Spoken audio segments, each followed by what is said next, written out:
Selamat pagi, Pak Yudi dan teman-teman. Di sini saya dan kelompok akan mempresentasikan tentang Kerajaan Majapahit yang beranggotakan dengan Angelin Valencia nomor absen 3, Beauty Anna Maria nomor absen 5, Flora Adelia nomor absen 10, Samuel Wiratama nomor absen 29, dan Yohanes Jab nomor absen 35.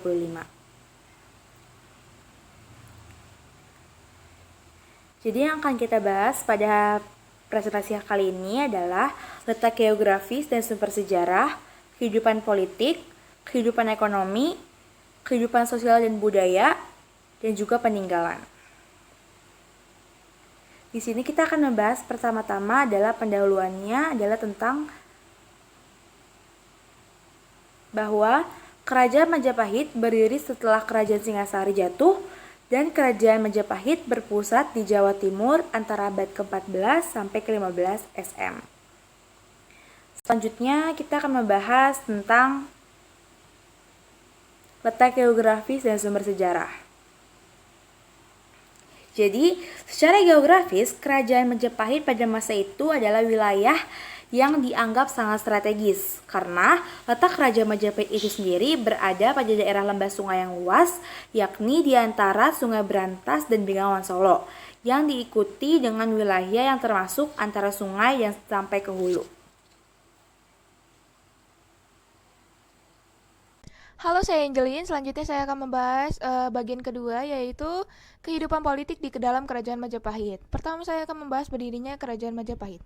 Kerajaan Majapahit berpusat di Jawa Timur pada abad ke-14 sampai 15 Masehi, di mana berdirinya Kerajaan Majapahit ini sudah direncanakan sebelumnya oleh Raden Wijaya.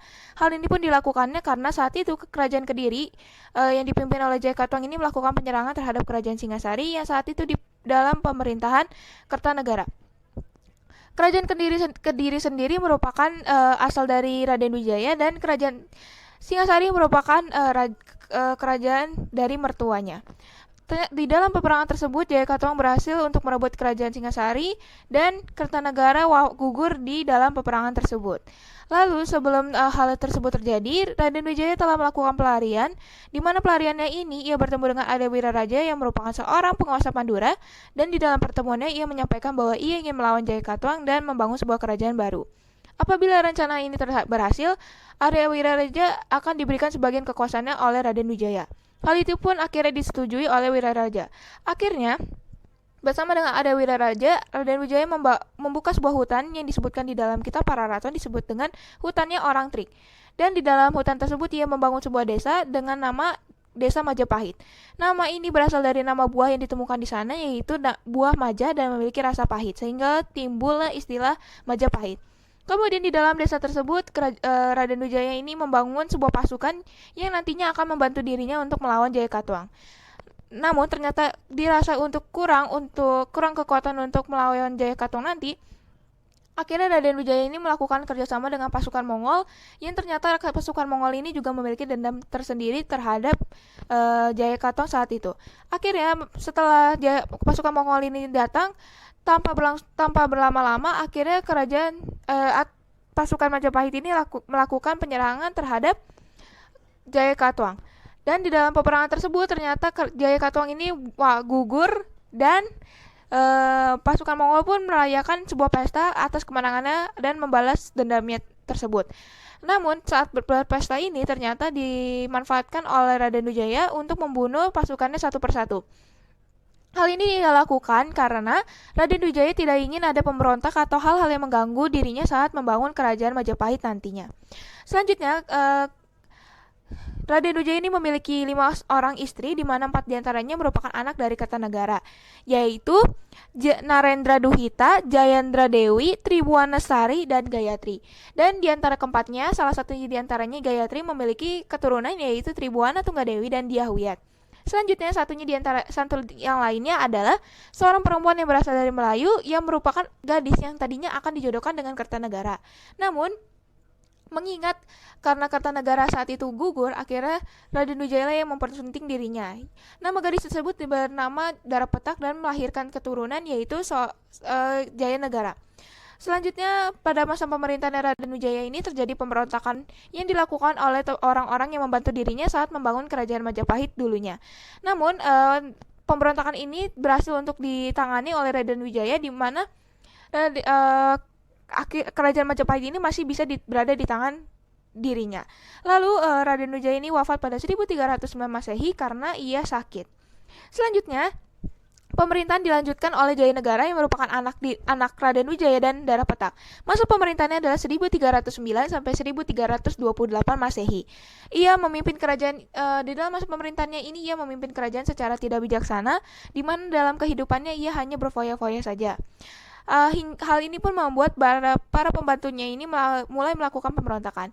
Di antara beberapa pemberontakan yang terjadi, pemberontakan yang paling parah adalah pemberontakan Kuti, di mana dilakukan oleh pasukan Kuti dan dipimpin oleh Rakunti. Ternyata di dalam hasil penyerang pemberontakan tersebut, pasukan Rakuti ini berhasil untuk menguasai kerajaan Majapahit, sehingga membuat Raja Jayanegara ini melakukan pengungsian ke sebuah desa, yaitu Desa Badandet, dengan perlindungan Gajah Mada.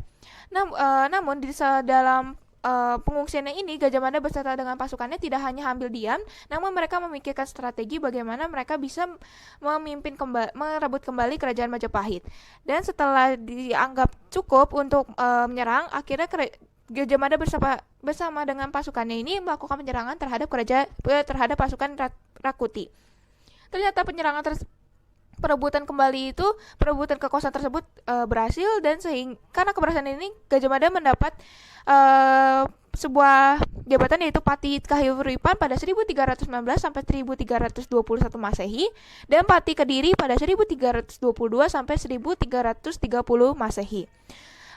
Selanjutnya, Jayanegara ini wafat karena dia dibunuh oleh Ratanca yang merupakan seorang tabib dalam kerajaan Majapahit. Desas-desus mengatakan bahwa Ratanca ini merupakan suruhan dari Gajah Mada, karena Gajah Mada ini memang tidak menyukai semenjak Raden Wijaya mengangkat Jayanegara sebagai pemimpin, dan ditambah lagi dengan pemberontakan kemarin yang hampir saja membuat kerajaan Majapahit ini mengalami keruntuhan atau kehilangan kekuasaan.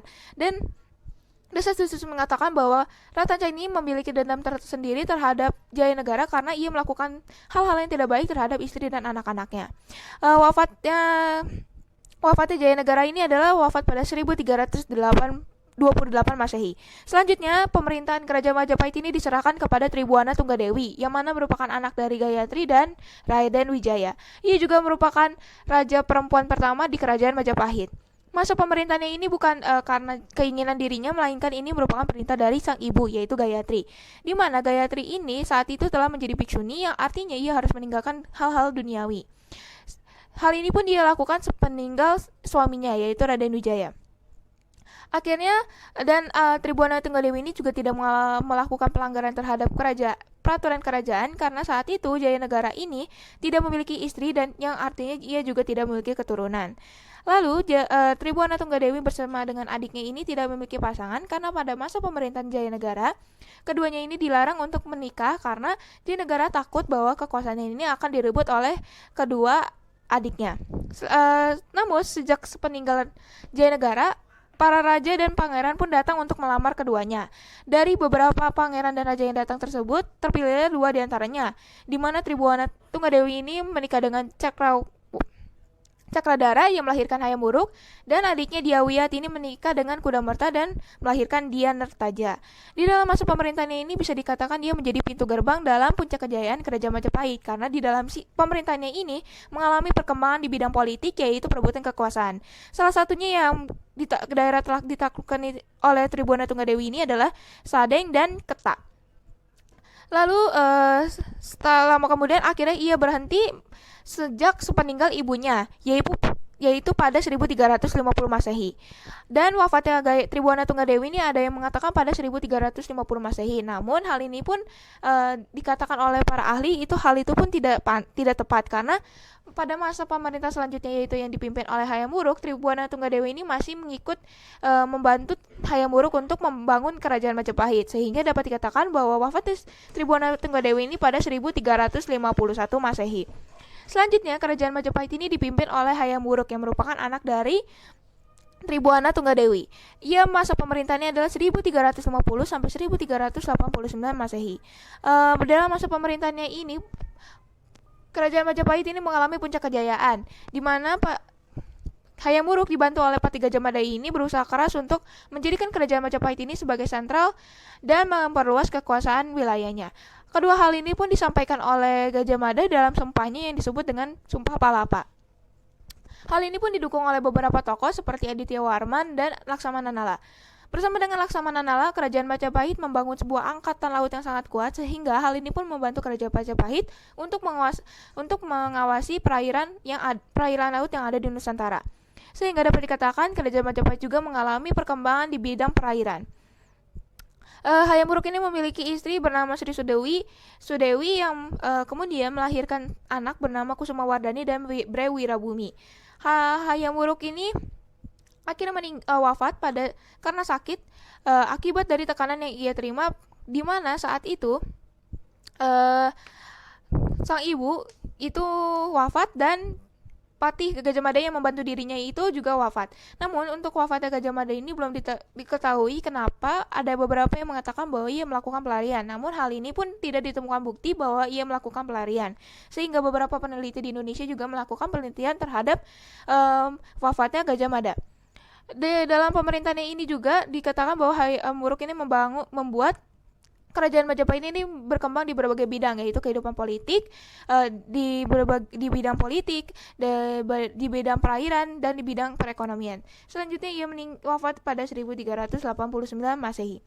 Selanjutnya Kerajaan Majapahit ini mulai berada di ambang keruntuhan, di mana saat itu dipimpin oleh Kusuma Wardani dan Wikramawardhana. Kusuma Wardani merupakan anak dari Hayam Wuruk, namun ia memberikan pemerintahannya kepada suaminya yang merupakan sepupunya. Dapat dikatakan bahwa mereka telah dijodohkan sejak kecil. Masa pemerintahannya adalah 1389 sampai 1399 Masehi. Ia melahirkan anak yaitu Suhita dan Kertawijaya. Pada masa pemerintahannya ini, ia memimpin sebuah perang yang merupakan perang antar saudara, yaitu Perang Paragreg, di mana perangnya ini ia lakukan terhadap kerajaan bagian timur yang dipimpin oleh Bre Wirabumi. Penyebab terjadinya Perang Paragreg ini karena adanya pembagian kekuasaan yang dilakukan oleh Raden Wijaya, di mana Kerajaan Majapahit dibagi menjadi kerajaan bagian barat dan kerajaan bagian timur. Selanjutnya ada persaingan yang mendapat gelar Bre Lasem, di mana gelar ini diberikan kepada istri raja, yang nantinya istri raja tersebut akan memiliki kekuasaan dan menjadi penguasa di daerah tersebut. Lalu adanya rasa segan, di mana rasa segan ini mulai dari ada konflik-konflik yang kecil, mengingat Perang Paragreg merupakan perang yang tidak langsung terjadi, melainkan berlangsung secara bertahap. Dan akhirnya perang ini pun berlangsung selama 5 tahun tanpa henti, hingga akhirnya kerajaan bagian timur itu kalah karena Bre Wirabumi ini mati di tangan pasukan Wikramawardhana. Setelah selesai peperangan tersebut, ternyata akibat perang ini menimbulkan beberapa kerugian dan hutang, di mana hutang ini diberikan oleh pasukan Cheng Ho karena saat itu sebagian pasukan Cheng Ho ini sedang berada di sekitar Kerajaan Majapahit, dan ternyata mereka terserang oleh pasukan Kerajaan Majapahit, di mana 170 pasukan ini mati karena diserang oleh pasukan Kerajaan Majapahit. Dan akhirnya pasukan Cheng Ho pun meminta ganti rugi dan meminta sebagai hutang yaitu 60.000 emas.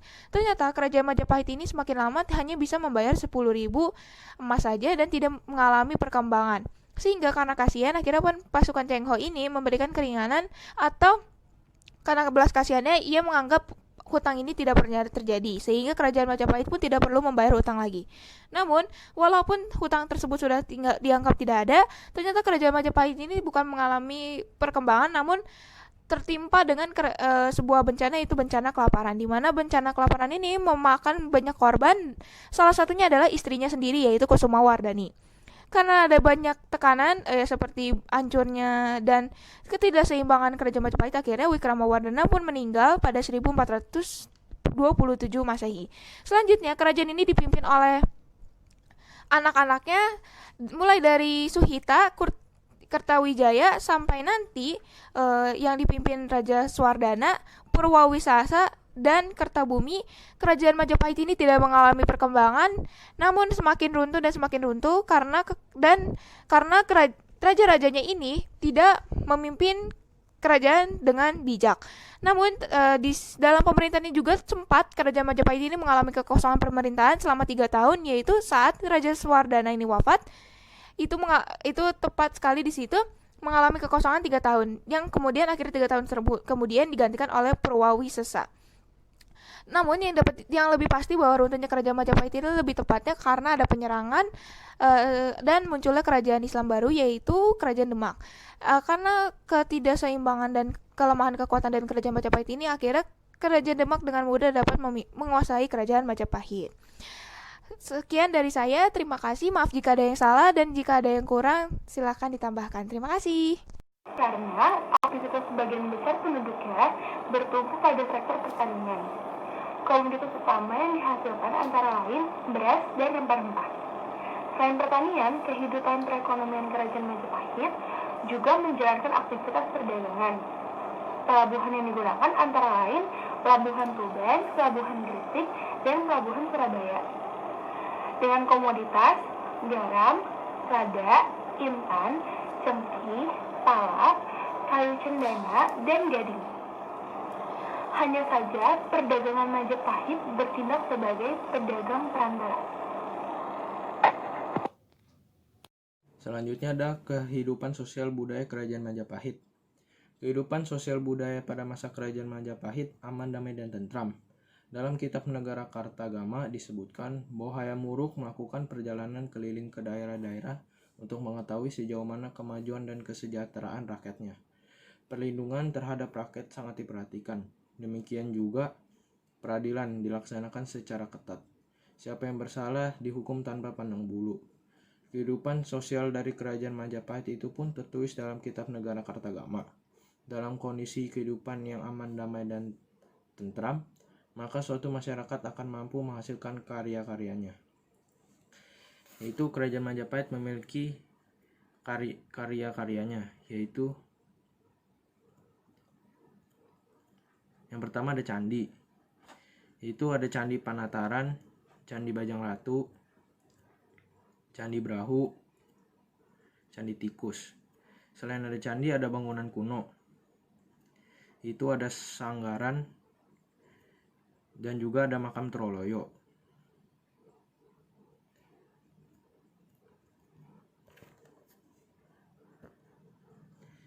Selanjutnya ada kesusastraan.